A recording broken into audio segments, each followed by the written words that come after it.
Okay, so the maximum power is V squared over 4R. R is the Thevenin resistance. V is the voltage of the source in that Thevenin equivalent circuit.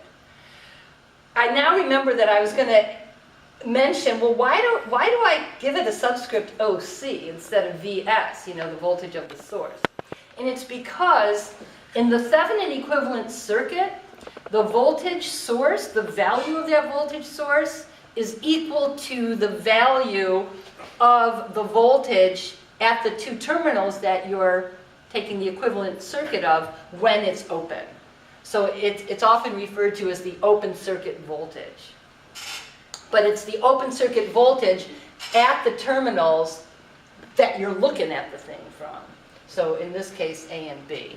Okay, so in the solution, all right, so we want to find the maximum power that can be delivered to a load at the terminals A and B. So you might put that formula. The maximum power is V squared over 4R, but then I'd want you to really explain what the V and the R are.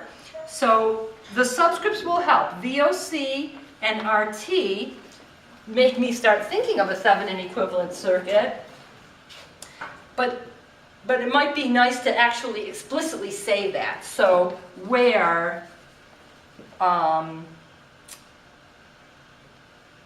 VOC and RT are from Thevenin, God, how do you spell Thevenin? T-H-E-V-E-N-I-N, Thevenin equivalent circuit. Okay, so as soon as we find the Thevenin equivalent circuit, we're good to go. We got the answer. Sometimes it's good to work kind of backwards. I know sometimes students will just start doing lots of stuff. Who knows what they're doing. But try to be more systematic. It's like we're asked for the maximum power. So get that formula. Now that we have this formula for the maximum power, we need to obviously find these values in it. We need to find VOC. We need to find RT. So we need to find the Thevenin equivalent circuit. So we're going to do that now. So the Thevenin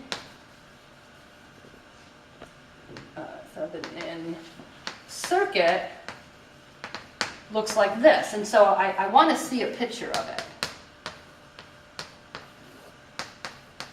And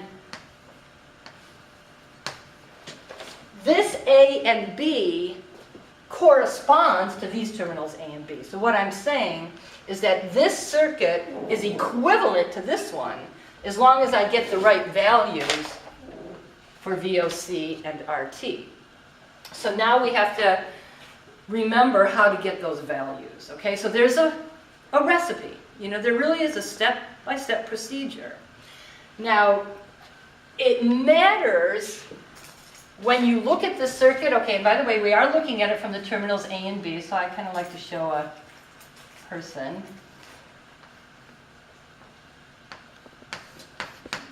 Looks like me, right? You gotta have earrings. Okay, so someone's looking at this circuit, and whether they're actually looking at the circuit that looks complicated and scary, or this one, it's equivalent. So Thevenin circuit is equivalent to this one. I've got to find those values though. So if the circuit that I'm looking at has only independent sources, then there's one way to get the Thevenin equivalent. If it has both independent and dependent, then there's another way. And then if it only has dependent, then you have to do something else. So, so you have to know in all three cases. The case that we have here before us is that we've got both. We've got an independent source and we've got some dependent sources. So we've got both. In that case, what we need to do to find RT, actually I should rephrase it. To find VOC, it's the same no matter what, right? To find VOC, all you have to do is look at the original circuit, make sure that the terminals are open, and then find that open circuit voltage. And actually, in this case, we see that if we use this picture, VOC is V2. Okay? But it changes for RT, depending on whether or not you've got, you know, both dependent and independent, or just independent, or just dependent. But since we have both, what's the method we're going to use to find RT?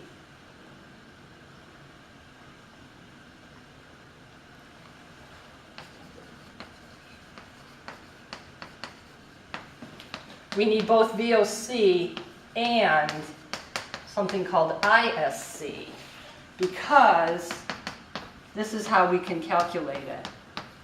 The Thevenin equivalent resistance for a circuit that has both dependent and independent sources is calculated by finding the open circuit voltage and then dividing by the short circuit current. So we need to find both of these values. We need to find this one anyway, right? Because we need it for this. And then we also need to find this one. So let's find one at a time.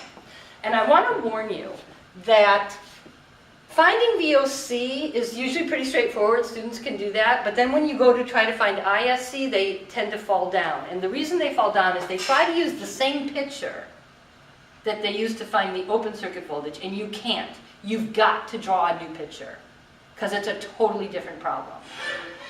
Well, I shouldn't say it's a totally different problem, but it's a different problem, and you're going to get the wrong answer if you try to use the same picture. All right, so I'm going to erase this to give myself some more room, but what I'm doing now is I'm going to concentrate on getting VOC. So, to get VOC,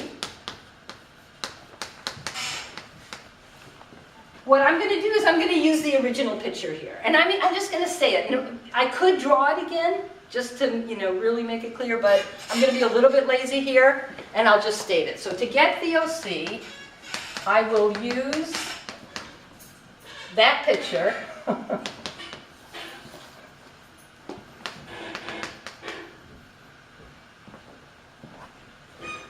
And I think I'll use node voltage analysis.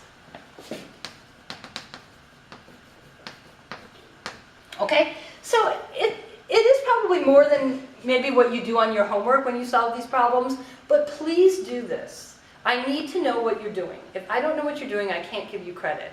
Especially if you start doing it and the equations are wrong and I just can't figure out what you're doing.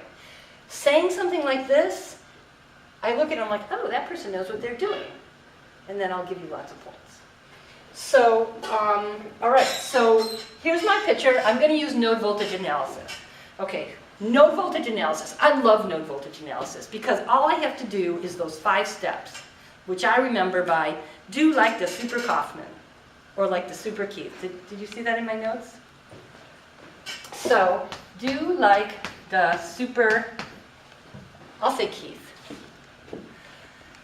So, this just helped me remember the steps, but what these stand for, D stands for draw, L stands for label, the second D stands for dependent sources, S stands for super, and K stands for Kirchhoff.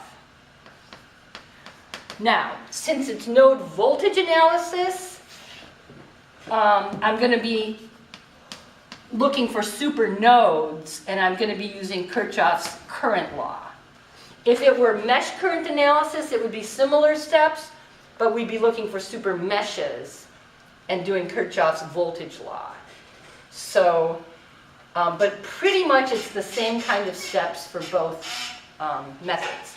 Okay, so draw. Well, we've drawn it. So by that step, I mean, really make sure that everything is there, everything's labeled, everything's clear. So that step's easy. Label. Well, in this case, because we're doing node voltage analysis, I want you to label the node voltages. Okay, so that's the idea of that step. So we haven't done that. That needs to be done. So let's see. I'm going to identify B as my ground, because that's the first thing when you label node voltages is you have to identify a reference node. And you generally can pick anything you want, but on this problem, I think B is the best choice for the reference node. And, I also hope that you all are very clear what a node voltage is. A node voltage means the voltage of the node relative to the ground node. Okay, so I'm going to label this V sub A. Okay, so that's my node voltage for node A. And actually, these are all the same node, right? So those are all VA. Here, I guess I'll call this VC, right? Because there's already a B, so VAB. And okay, we could call this VB, but we know it's 0 because it's the reference. VC, and then here we've got VD. Okay, so I think I've labeled all my nodes now. Did I miss any of them? I don't think so. Okay, this third step is an important one, and we do have dependent sources. If we didn't have dependent sources, we could skip it, obviously. There wouldn't be anything to do. What you need to do with that step is look at the controlling quantity of your dependent sources. And you need to write those controlling quantities in terms of, in this case, since it's node voltage analysis, of node voltages. If we were doing mesh current analysis, you would want to write those controlling quantities in terms of the mesh currents. Okay.